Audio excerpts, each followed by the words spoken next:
अपने विद्यालय के लिए जो नॉर्म्स आपने निर्धारित किया था, जो इसके लिए आपने जो शेड्यूल बनाए थे, क्या उसको पूरा किया?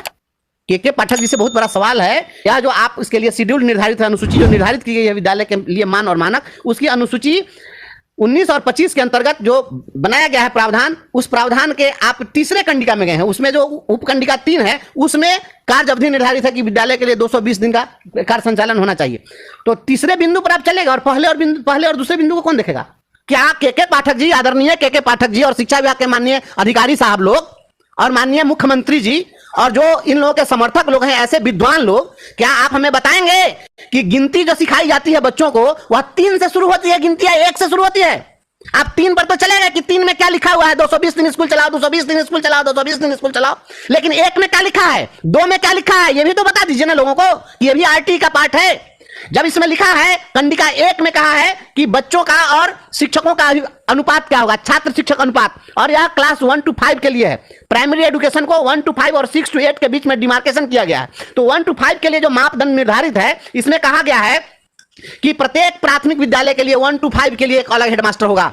आदरणीय के पाठक जी बता दीजिए, बिहार के उस स्कूल का नाम हमें बता दीजिए जिस स्कूल में आपके पास में प्राइमरी स्कूल में कोई फुल फ्लेज्ड हेडमास्टर हो। आज तक प्राथमिक विद्यालय में 13 वर्षों के बाद भी किसी भी प्राथमिक विद्यालय में प्रधानाध्यापक आपके पास में नहीं है। इस फेल्योरेंस की जवाबदेही कौन लेगा? इस विफलता की जवाबदेही कौन लेगा? और यह हेडमास्टर कौन देगा? पहले तो मुंह खोल दीजिए। उन बच्चों को शिक्षक नहीं मिल पाए जहां पर बच्चों के लिए अनुपात निर्धारित किया गया था कि 60 बच्चे जहां तक होंगे 1 to 5 में, वहां 2 शिक्षक होंगे। 61 से 90 होंगे तो 3 शिक्षक होंगे। 91 से लेकर 120 बच्चे होंगे, वहां 4 शिक्षक होंगे। क्राइटेरिया को फुलफिल क्यों नहीं किया? इसका जवाब कौन देगा?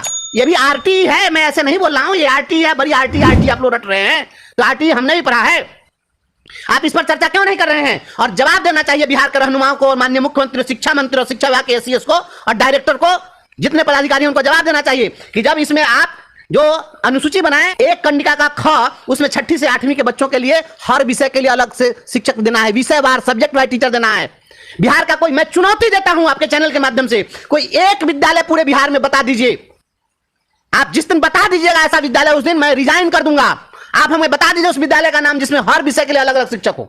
कोई ऐसा विद्यालय, मैंने सूचना के अधिकार में मांगा है, सूचना के अधिकार में हमने मांगा है बिहार सरकार से कि हमें उस विद्यालय का नाम बता दीजिए जिस विद्यालय में हर विषय का शिक्षक हो। जब हर विषय का शिक्षक ही नहीं है तो 220 दिन स्कूल चला लीजिए, 365 दिन स्कूल चला लीजिए, 3 साल में 365 का 366 दिन स्कूल चला लीजिए, क्या हो जाएगा इससे? जिस स्कूल में संस्कृत का टीचर नहीं है, संस्कृत कौन पढ़ाएगा उसके बच्चों को? जिस विद्यालय में अंग्रेजी का शिक्षक नहीं है, कौन पढ़ाएगा उन बच्चों को?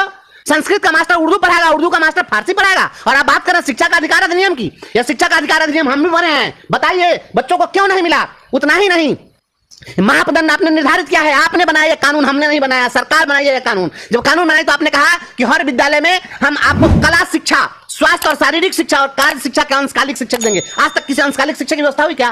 पार्ट टाइम टीचर है कहीं पर?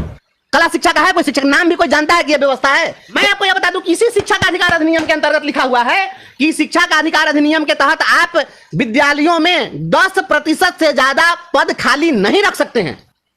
जितने पद होंगे उसका 10% से ज्यादा पद खाली आप नहीं रख सकते हैं। आप बताइए, अभी आप 2 लाख शिक्षकों की बहाली कर रहे हैं, कितना परसेंट खाली है?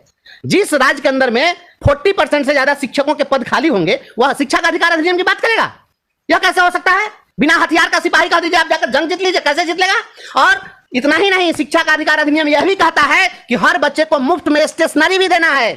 गार्जियन लोग जो आपके चैनल के माध्यम से हमें देख रहे हैं, उनको यह जानकारी होनी चाहिए। लोगों को सवाल करना चाहिए सरकार से, लोग मांगे सरकार से। बीतने के बाद में 50% बच्चा को किताब दे रहे हैं, और कॉपी और कलम कभी दिया गया है क्या? स्टेशनरी भी देना है या कॉपी और कलम, लेखन सामग्री भी उपलब्ध कराना है? कहीं उपलब्ध कराया गया क्या?